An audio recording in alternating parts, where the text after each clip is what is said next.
This channel does not promote any violent, harmful, or illegal activities. All content provided by this channel is meant for an educational purpose only. নোদাখালীতে মহিলার অস্বাভাবিক মৃত্যু, জঙ্গল থেকে উদ্ধার হয়েছে অর্ধনগ্ন দেহ, রক্তাক্ত অবস্থায় হাসপাতালে নিয়ে যাওয়া হলে মৃত ঘোষণা চিকিৎসকের। গতকাল রাত ৮টা নাগাদ ওই মহিলাকে জঙ্গলের মধ্যে পড়ে থাকতে দেখেন রানিয়ার বিদিরা অঞ্চলের লোকজন। খবর দেওয়া হয় পুলিশে। মৃতার পরিবারের অভিযোগ, মহিলাকে বাড়ি থেকে ডেকে নিয়ে গিয়ে জঙ্গলের মধ্যে ধর্ষণ করে খুন করা হয়েছে। খুনের মামলা রুজু করে তদন্ত শুরু করেছে পুলিশ। দেহ পাঠানো হয়েছে ময়নাতদন্তে। ঘটনায় আটক করা হয়েছে ইতিমধ্যেই দুজনকে। আমার জরির কাজ করে, আমি জরির কাজ করি, দুজনে জব করে খাটি খাই। আমার মাটার সাথে এরাও কেন করলো? একাই ছিল, আমি মেলায় গিয়েছিলাম, ওনাকে হয়তো ডেকে নিয়ে গেছে।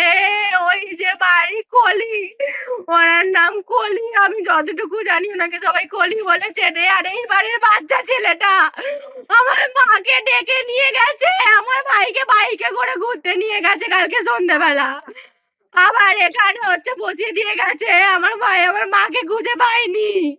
তারপরে সবাইকে বলতে নাকি যে যেরকম নির্মম ঘটনা ঘটিয়েছে, যারা ঘটিয়েছে তারাই নিজেরা গিয়ে দেখিয়েছে যে ওখানে পড়ে আছে, এখানে কি হয়েছে দেখে যাও সবাই। গতকাল দক্ষিণ ২৪ পরগনার নোদাখালী থানার রানিয়া বিদিরা গ্রামে এক মহিলার রক্তাক্ত দেহ উদ্ধার হয় এবং এই মুহূর্তে আমরা সেই ঘটনাস্থলে রয়েছে। আমি একবার প্রথমেই দেখাতে বলবো, এই যে বাঁশবাগান রয়েছে, এই বাঁশবাগানের মধ্যেই কিন্তু ওই মহিলার রক্তাক্ত অর্ধনগ্ন অবস্থায় দেহ একটি জঙ্গলের মধ্যে পড়ে থাকতে দেখতে পায় সাধারণ মানুষ এবং তারপরেই খবর দেওয়া হয় পুলিশকে। পুলিশ ঘটনাস্থলে আসে। ইতিমধ্যেই কল্যাণ কুলে গ্রামে এক ব্যক্তিকে এবং আরেকটি নাবালককে পুলিশ ইতিমধ্যেই অ্যারেস্ট করেছে। দুজনকেই আজকের কোর্টে পাঠানো হয়েছে। যেমনটা পরিবার এবং স্থানীয় মানুষজনের বক্তব্য, এই মহিলাকে ধর্ষণ করে খুন করা হয়েছে এবং মহিলার মেয়ের বক্তব্য, এই ঘটনা কল্যাণকুলে একা ঘটায়নি, তার সঙ্গে আরও কেউ জড়িয়ে থাকতে পারে। এখন যে অংশটা দেখানো হচ্ছে, এই বাঁশবাগানের ভিতরেই কিন্তু একটি গর্ত, সেই গর্তের মধ্যেই ওই মহিলার রক্তাক্ত অর্ধনগ্ন দেহ দেখতে পায়। ইতিমধ্যেই পুলিশের তরফ থেকে তদন্ত শুরু হয়েছে এবং মহিলাকে ধর্ষণ করা হয়েছে কিনা সেটা পোস্টমর্টমের পরেই পুলিশ বলতে পারবে। যদিও ইতিমধ্যে অভিযুক্তদের বিরুদ্ধে খুনের মামলা রুজু হয়েছে। এই ঘটনায় কিন্তু যথেষ্ট পরিমাণে আতঙ্ক ছড়িয়েছে গোটা গ্রামে এবং ইতিমধ্যেই পুলিশ দুজনকে অ্যারেস্ট করেছে এবং তাদেরকে আজকে আলিপুর আদালতে তোলার পরে নিজেদের কাস্টাডিতে নিতে যায় পুলিশ। তাদেরকে জিজ্ঞাসাবাদের প্রয়োজন রয়েছে। এই ঘটনার মধ্যে শুধুমাত্র এই দুজন ব্যক্তি জড়িত রয়েছে না আর কেউ জড়িত রয়েছে, গোটা ঘটনা খতিয়ে দেখছে নোদাখালী থানার পুলিশ। নোদাখালী থেকে ক্যামেরায় সুজেন্দুর সঙ্গে সৌভিক সরকার, TV9 বাংলা। 9:45 তখন আমাদের বাড়ি আমার ওই জাটা গিয়ে ডাকতেছে, ওভার দি দেখবে সোমনুর মাকে মেরে ফেলে দিবে। এসে দেখছি তো মরে আছে। আমরা যেটা মেয়েরা বুঝতে পারি করেছে করে মেরে ফেলে দিয়েছে। কি করে মেরেছে বলতে পারবো না, করে মেরে ফেলে দিয়েছে। রক্ত ফক্ত সেই চাদরটা, যে চাদরটা গায়ে দেয়া ছিল, সেই চাদরটায় রক্ত লেগে আছে। এর দৃষ্টান্তমূলক শাস্তি আমরা চাই এবং আমাদের দল চায় এবং কাল আমাদের নেতৃত্ব সবাই ওখানে রাত্রির ছিল। তাই আমি আশা করব আপনাদের কাছে যে আপনারা এই বিজেপি নামক যে সংক্রামক রোগ, এরা চারিদিকে এরা মানে বাজে কীর্তি করে বেড়াচ্ছে, এলাকাকে অশান্তি করার চেষ্টা করছে। তাই এর দৃষ্টান্তমূলক শাস্তিও এটা দাবি করব। বসিরহাটে যুবককে গুলি করে কুপিয়ে খুন, টাকা নিয়ে লেনদেনের জেরে খুন বলে প্রাথমিক অনুমান পুলিশের। গতকাল কলকাতায় কাজে গিয়ে আর বাড়ি ফেরেননি আসাদুল মণ্ডল। আজ ভোরে বাড়ি থেকে কিছুটা দূরে তার রক্তাক্ত দেহ উদ্ধার হয়। খুনে অভিযুক্ত প্রতিবেশী ব্যবসায়ী। ঘটনার পর থেকে অভিযুক্ত দোকানে ভাঙচুর, আগুন, ক্ষিপ্ত জনতার। ঘটনাস্থলে বসিরহাট থানার পুলিশ। ওইটা আমি আমিরের সঙ্গে যাচ্ছি এই বলে গিয়ে ভোরবেলা ফোন করতে, তারপর আমরা আমিরের দোকানের ওখানে গেলাম, গিয়ে একজনের কাছে জিজ্ঞেস করতে, তা বলতে না এখন সাইকেল থুয়ে যায়নি। এইবার আমরাও এসে বাড়ি দাঁড়াচ্ছি আর ভোরবেলা থানা আসতে, থানা এসে বলতে আসাদুল গাজীর বাড়ি কোনটা, আমরা বলতে এইটা কেন, তাইতে আমিরের বাড়ি কোনটা, তা আমরা বলতে ওই পাড়ায়। কেন কি হয়েছে? আসাদুল হসপিটালে। আমি কেন্দ্র উঠেছি, এমন কেন কি হয়ে?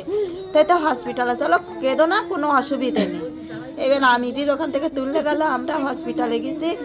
গেলি এবার আমাকে ঢুকতে দিচ্ছে না, তবে তো তোমরা থানাতেই এসে আসাদুল গাজীর বাড়ির লোক আমাদের হ্যাঁ, তাই তো এই ডেড বডিটা একটু দেখাই দিতেন, তাই না থানার থেকে বললো তো ভালো, ডেড বডি কেন?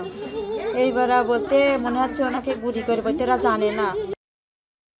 আসাদুল মার্ডার হয়েছে, এসে শুনলাম যে এই ব্যাপার, ওর কেন্দ্র করে একজনকে তুলেও নিয়ে গিয়েছে আমাদের এলাকার থেকে। সেই পর্যন্ত এখনো থানার থেকে কোনো রিপোর্ট আসেনি। বললাম নাকি গোলার ওখান থেকে গুলি করেছে, তারপর মাথায় টাথায় নাকি কুপিয়েছে ধারালো অস্ত্র দিয়ে। এই ছেলেটা একটা ছেলে কাল রাত্রে গুলি করেছে, তারপরে গ্রামবাসী এইসব করছে। এখানে 100 পিস পল্টু ছিল, পল্টু সব ফুট হয়ে গেছে। তারপরে এইসব রাস্তায় আগুন লাগিয়ে এরা বিক্ষোভ দেখাচ্ছে। আমিরের যে আমির যে ছেলেটা গুলি করেছে শুনলাম ওই দিন আগে। আচ্ছা, আপনারা কি চাইছেন এখন? অন্যায় করেছে, সাজা হোক। দেখুন, এসআইআর চলছে, আর এই এসআইআর এর মধ্যেই জাল নোট সহ গ্রেফতার বাংলাদেশি। মালদার মহিদিপুর সীমান্ত বাংলাদেশি পাকড়াও হয়েছে, সেখান থেকে ধৃত বাংলাদেশি থেকে উদ্ধার হয়েছে 19,500 টাকার জাল নোট। ধৃত মোহাম্মদ রাজওয়ানের বাড়ি বাংলাদেশের চাপাই নবাবগঞ্জে। সুব্রতোষ রয়েছেন আমাদের প্রতিনিধি আমাদের সঙ্গে। সুব্রতোষ, পুলিশ সূত্র মারফত আর কি জানতে পারছো?